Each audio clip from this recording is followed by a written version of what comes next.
اچھا جیسے آپ نے مثال دی ہے کہ کیا انہیں پتہ نہیں ہے ذوالفقار علی بھٹو کا انجام کیا ہوتا ہے. سب سے پہلے ذوالفقار علی بھٹو صاحب کا دیکھیں. ذوالفقار علی بھٹو انتہائی پاپولر لیڈر تھے. جب وزیر خارجہ تھے تو انہوں نے انٹرنیشنل سطح پر اپنے بے شمار اثر و رسوخ بنایا. اچھا پھر وہ وزیر اعظم پاکستان بن جاتے ہیں. وزیر اعظم پاکستان بنتے ہیں تو اس سے پہلے اپنی سیاسی پارٹی بناتے ہیں. پیپلز پارٹی جب مارز وجود میں ہے یہ لوگ پاگل ہو گئے تھے.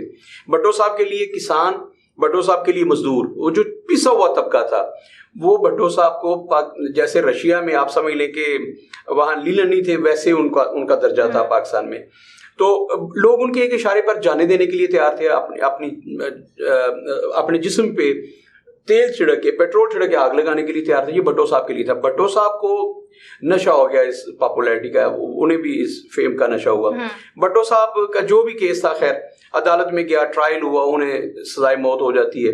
تو بھٹو صاحب آخری دم تک یہ سمجھتے تھے کہ مجھے کیسے سزائے موت دی جا سکتی ہے, میں تو اتنا پاپولر لیڈر ہوں, لوگوں نے ابھی جیل توڑنی اور مجھے باہر لے جانا ہے. وہ سزائے موت ہوئے. محترمہ بی این زیر بھٹو اس کے بعد آئی ہیں. محترمہ کو 2 ایڈوانٹیج ملے. ایک تو بھٹو کی بیٹی ہونے کا, پیپلز پارٹی کی چیئرپرسن. دوسرا انتہائی انٹیلیجنٹ خاتون تھی اور مطلب ان میں بہت ساری کوالٹیز, جتنی کوالٹیز کسی لیڈر میں ہونی چاہیے وہ محترمہ بی این زیر بھٹو میں موجود تھیں. بہت بلاک اسپیکر تھیں, انتہا کی, مطلب ان کو ڈبیٹ کرنا آتا تھا اور ٹیبل ٹاک کی وہ ماسٹر تھیں. ان میں بہت ساری کوالٹیز تھیں. اور پاکستان میں جو 3 لوگ جو باہر جا کے لیکچر دیتے رہے ہیں ان میں ایک محترمہ بی این زیر بھٹو اور ہمارے پرویز مشرف صاحب تھے. تو محترمہ جو تھی, تیسری عمران خان صاحب خود ہے. اچھا محترمہ بی این زیر بھٹو اس لیول کی, ان کے ذہن میں بھی یہی تھا. جب انہیں اسٹیبلشمنٹ منع کیا کہ آپ پاکستان نہ آئیے گا, آپ کے لیے ہم نے یا جس نے بھی حالات سازگار نہیں رہنے دیے گئے, تو بی بی کو یہ تھا کہ میں نے تو جب وہ بی بی آئی ہیں 85-86 میں, تو آپ کے علم میں ہوگا کہ جیسے خمینی آگے تھے ویسے محترمہ آئی تھی. اور ان کا سفر جو تھا, ان کا کانوائے جب لاہور ایئرپورٹ سے نکلا ہے تو کیا اس کا عالم تھا. تو بی بی کے ذہن میں یہ بات بیٹھی رہی.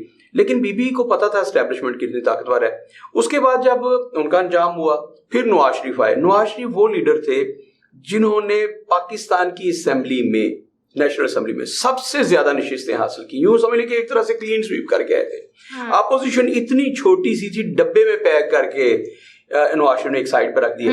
ان کے ذہن میں یہ بات آ گئی کہ میں تو پاکستان کا سب سے بڑا پولیٹیکل لیڈر ہوں, اور جتنی پاپولیرٹی میری ہے, جتنے ووٹ بینک میرے پاس ہے, جتنے ایم این ایز میرے پاس ہیں, یہ تو پاکستان کی ہسٹری میں نہ پہلے کسی نے اتنی پاپولیرٹی لی, ایم این ایز لیے, نہ نشست سے جیتی, نہ اب جیت سکتا ہے اس کے بعد.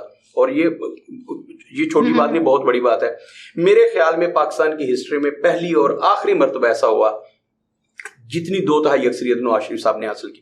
نواز شریف صاحب کے ذہن میں یہ بیٹھ گیا, ان کو سارے بونے نظر آنے شروع ہو گئے. وہ سمجھتے ہیں اسٹیبلشمنٹ میرے سامنے کیا ہے اور فوجی اسٹیبلشمنٹ میرے سامنے کیا ہے. انہوں نے خلائی مخلوق بھی کرنا شروع کیا. ان میں ایسی فرعونیت آئی. اچھا 12 اکتوبر 1999 والا واقعہ, اس سے بھی کچھ نہیں سیکھا. اس کے بعد واپس آئے 2008 کے الیکشن میں, اور اس کے بعد خلائی مخلوق والا فیز شروع ہوا ہے. تو آپ کے سامنے انجام ہے. وہ اب پاکستان واپس آنے کے لیے ترس رہے ہیں جی. وہ چاہتے ہیں کہ میں پاکستان میں آؤں. بے شک میں وزیر اعظم نہ بنوں, وزیر اعظم میری پارٹی کا کوئی بندہ بنے, میرے گھر سے, مطلب پارٹی سے نہیں, میرے گھر سے. وہ شہباز شریف صاحب ہوں, وہ حمزہ ہوں, وہ بی بی مریم ہوں, وہ جنید صفدر ہو, وہ کوئی بھی جس کو وہ آپ پلانٹ کریں. تو وہ سمجھتے ہیں کہ میں ایک دفعہ پاکستان آؤں, لیکن وہ پاکستان نہیں آ سکتے. اور میں سمجھتا ہوں وہ آ ہی نہیں سکتے پاکستان.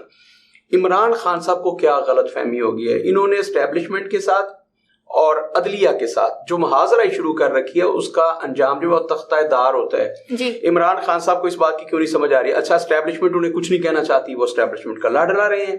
اسٹیبلشمنٹ یہ چاہتی ہے کہ وہ ہمارے ساتھ ہاتھ ملائیں, اور یہ جو نمبر بلاک کرنے والا انہوں نے سلسلہ شروع کیا تھا, اس کو ختم کریں. وہ عدلیہ یہ چاہتی ہے کہ عمران خان صاحب ہمیں, اب دیکھیے نا, انہوں نے ایک ایڈیشنل سیشن زیبا صاحب کا ان کو للکارا, اور انہوں نے کہا کہ مطلب اس کا مطلب تھا میں الٹا لٹکا دوں گا جب میں آؤں گا, میں دیکھ لوں گا آپ کو کہ آپ میری پارٹی کے کسی بندے کے خلاف آپ کی ہمت کیسے پڑی ہے اسے جوڈیشل کرنے کی یا اس کے خلاف فیصلہ دینے کی. فیصلہ تو خیر نہیں ہے, آپ کون ہوتی ہیں اس کے خلاف کسی قسم کا فیصلہ دینے والی, اپنا اختیار استعمال کرنے والی, جو آپ کا آئینی اور قانونی اختیار ہے.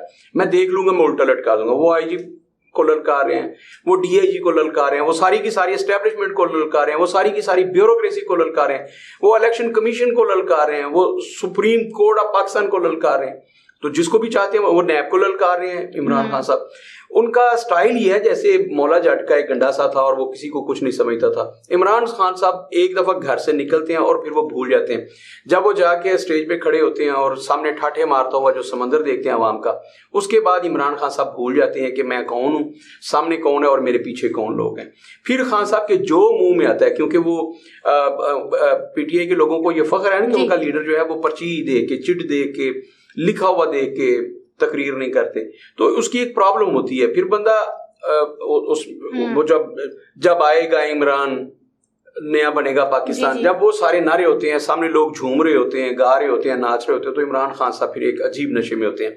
تب پھر وہ کسی کو کچھ نہیں سمجھتے. بھائی ایک چھوٹی سی ایک ایڈیشنل سیشن جج, اسے کیا سمجھیں گے عمران خان صاحب؟ وہ پاکستان کے مطلق العنان حکمران ہیں, خود کو امیر المومنین سمجھتے اور پتہ نہیں کیا کیا سمجھتے ہیں. پھر عمران خان صاحب کسی کو کچھ نہیں سمجھتے. اچھا عشاء, ہم اس کا کنکلوژن نکالتے ہیں کہ عمران خان صاحب, میں بار بار کہہ رہا ہوں, ہر پروگرام میں کہہ رہا ہوں, یہ پاکستان کی خوش قسمتی ہے کہ ہمیں اس لیول کا لیڈر ملا ہے جس کی اتنی پاپولیرٹی ہے. جو لیڈر چاروں صوبوں میں یکساں مقبولیت رکھتا ہے وہ قومی لیڈر ہوتا ہے. عمران خان کو اتفاق سے سندھ سے لے کر خیبر پختونخوا کے آخری کارنر تک, گلگت بلتستان تک, کشمیر تک, ہر جگہ پہ لوگ محبت کر رہے ہیں. بلوچستان میں عمران خان صاحب سے لوگ محبت کر رہے ہیں, پنجاب میں ان سے چاروں صوبوں میں, کشمیر میں عمران خان صاحب کی اس وقت توتی بول رہی ہے, ان کے سامنے کوئی سیاستدان ٹک نہیں رہا. عمران خان صاحب کو یہ سوچنا چاہیے کہ ایسے لیڈر صدیوں کے بعد پیدا ہوتے ہیں جن کو عوام اس قدر پذیرائی دیتے ہیں. اب وہ کیا چاہتے ہیں؟ وہ بھٹو ثانی بننا چاہتے ہیں. انہیں اگر وہ ان کی پارٹی کے لوگ کہتے ہیں کہ یہ قائد اعظم ثانی ہے, تو بھائی قائد اعظم ثانی کا آپ انجام دیکھ لیں. انہوں نے تو کوئی غلطی نہیں کی تھی پوری زندگی میں. ایسا عظیم شخص, اور ہوا کیا تھا, وہ پہلے گورنر جنرل آف پاکستان, مطلب اس وقت بنگلہ دیش ہمارے ساتھ تھا. بنگلہ دیش 1971 میں جدا ہوا. اچھا, بنگلہ دیش پاکستان کا حصہ تھا, ایک ہمارا یونٹ تھا. اتنا بڑا پاکستان, اتنی بڑی اسٹیٹ, اتنی بڑی ریاست, اور اس کے وہ گورنر جنرل ہیں, یعنی کہ سارے یونٹ کو وہ دیکھ رہے ہیں. اس وقت صدر کا تو عہدہ نہیں ہوتا تھا نا, گورنر جنرل ہوتا تھا, صوبوں میں گورنر ہوتے تھے. تو ذوالفقار علی قائد اعظم رحمۃ اللہ علیہ پورے ملک کے گورنر جنرل ہیں, اور ان کو ہارٹ اٹیک ہوا, جو بھی ہوا ان کے ساتھ, ان کی طبیعت بگڑی ہے. انہیں جو ایمبولینس دی گئی اس میں پیٹرول نہیں ہے. کبھی سوچئے گا کیا ایسا ممکن ہے کہ عمران خان صاحب کو یا کسی کو ایسی ایمبولینس دی جائے؟ تو کتنی بڑی سازش ہوئی. تو انہیں عمران خان صاحب کو کیا, اگر مجھے اس ہسٹری کا پتہ ہے کہ اس ملک میں قائد اعظم بانی پاکستان, جنہوں نے یہ ملک بنایا تھا, اور جن کے ایک اشارے پر پوری کی پوری مملکت اسلامیہ ہل سکتی تھی اور سب کچھ ہو سکتا تھا, اور پاکستان کے سارے عوام جان دینے کے لیے اس وقت بھی تیار تھے, آج بھی تیار ہیں, ان کے نام پر مر مٹنے کے لیے تیار ہیں. اب قائد اعظم تو نہیں ہے, لیکن آپ ان کے نام پہ لوگوں سے جان مانگے, لوگ نذرانہ سب سے پہلے میں دینے کے لیے تیار ہوں, وہ اتنی بڑی شخصیت ہے. تو قائد اعظم کا انجام, پھر آپ نے ذوالفقار علی بھٹو کا بتایا. اچھا, پرویز مشرف سے زیادہ با اختیار کون آئے گا اس ملک میں؟ وردی بھی پہنی ہوئی تھی اور وہ پریزیڈنٹ بھی تھے. سپریم کورٹ نے کہا تھا کہ جناب یہ وردی کے ساتھ پریزیڈنٹ, اور یہی پرویز علیہ صاحب نے کہا تھا کہ ہم 100 مرتبہ ان کو اسی وردی کے ساتھ, اسی یونیفارم کے ساتھ ہم منتخب کروائیں گے صدر پاکستان. تو وہ ایسے مکہ لہرایا کرتے تھے, اتنی طاقت. آج ان کا حشر دیکھیں, وہ بندہ اپنی سانس نہیں لے سکتا اپنی مرضی سے. ٹھیک ہے, تو یہ ساری چیزیں عمران خان صاحب کو کس غلط فہمی کا شکار کر دیا ان کی پاپولیرٹی نے. عمران خان صاحب ہوش کے ناخن لیں. یہ ملک ہے, اس کا نام اسلامی جمہوریہ پاکستان ہے, لیکن اتفاق کے ساتھ اسلامی جمہوریہ پاکستان جو ہے وہ جس پیٹرول کے ساتھ چلتا ہے وہ آمریت کا ہے. تو عمران خان صاحب کو کون سی غلط فہمی ہوگی ہے؟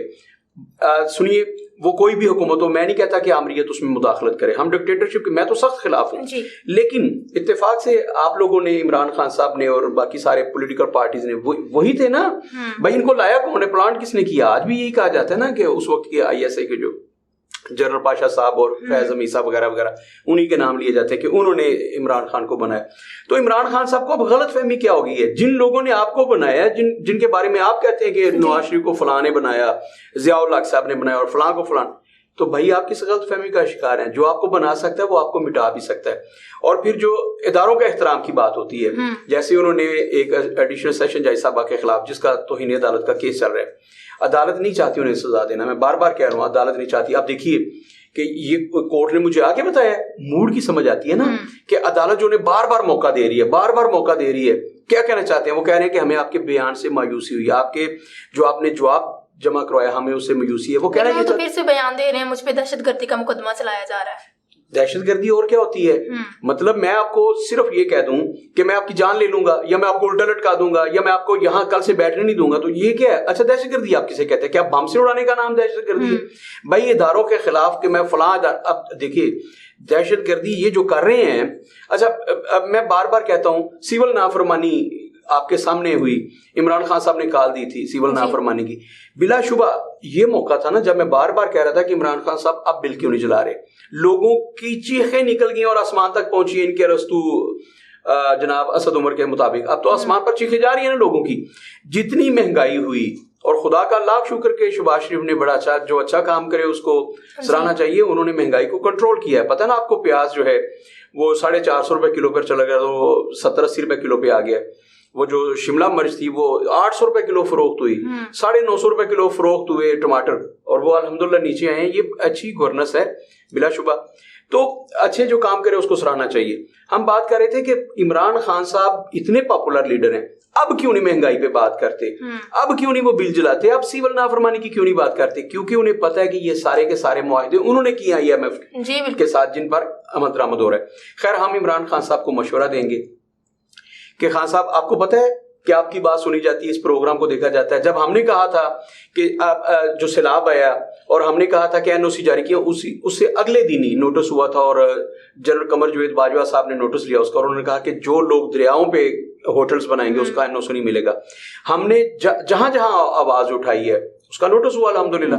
تو ہماری آواز چلے عوام نہیں سنتے، بے شک نہیں سنتے، وہ پروگرام نہیں دیکھتے، لیکن جو مقتدر حلقے اور مسلم لیگ نون والے تو بالخصوص میں نے آپ کو بتایا تھا کہ فون کالز کر رہے ہیں اور مجھے بڑا کچھ ہوا ان کے ساتھ، تو یہ لوگ تو سنتے ہیں۔ میں عمران خان صاحب سے کہوں گا کہ اگر آپ تک میسج پہنچتا ہے تو خان صاحب آپ پاکستان کی تاریخ کے سب سے پاپولر لیڈر ہیں، اس سے زیادہ فیم نہیں مل سکتا۔ آپ انٹرنیشنلی اتنی بڑی پرسنالٹی بن گئے ہیں، اتنے بڑے لیڈر بن گئے ہیں کہ آپ کے تو زمانہ آپ کا دشمن ہے، اور آپ اپنے دشمن کیوں بنے ہوئے ہیں؟ آپ کیوں چاہتے ہیں کہ آپ بیل مجھے مارا؟ آپ نے اسٹیبلشمنٹ سے بھی لڑائی لی ہوئی ہے، آپ عدلیہ کے بھی خلاف ہیں، آپ پولیس کے بھی خلاف ہیں، آپ الیکشن کمیشن آف پاکستان کے بھی خلاف ہیں، آپ سپریم کورٹ آف پاکستان کو بھی للکار ہیں۔ تو یہ عمران خان صاحب آپ اپنی روش بدلیں، آپ کی پرسنالٹی ہے، بلا شبہ آپ بہت بڑے آدمی ہیں، لیکن ہوش کے ناخن لیجئے ورنہ تختہ دار آپ کا انتظار کر رہے ہیں۔ جی ناظرین، آپ نے ہمارے سینئر تجزیہ کار کی گفتگو سنی، امید ہے آپ کو آپ کے بہت سے سوالات کے جوابات مل گئے ہوں گے۔ اسی کے ساتھ اپنی میزبانی شہرمان کو اجازت دیجیے، اللہ حافظ۔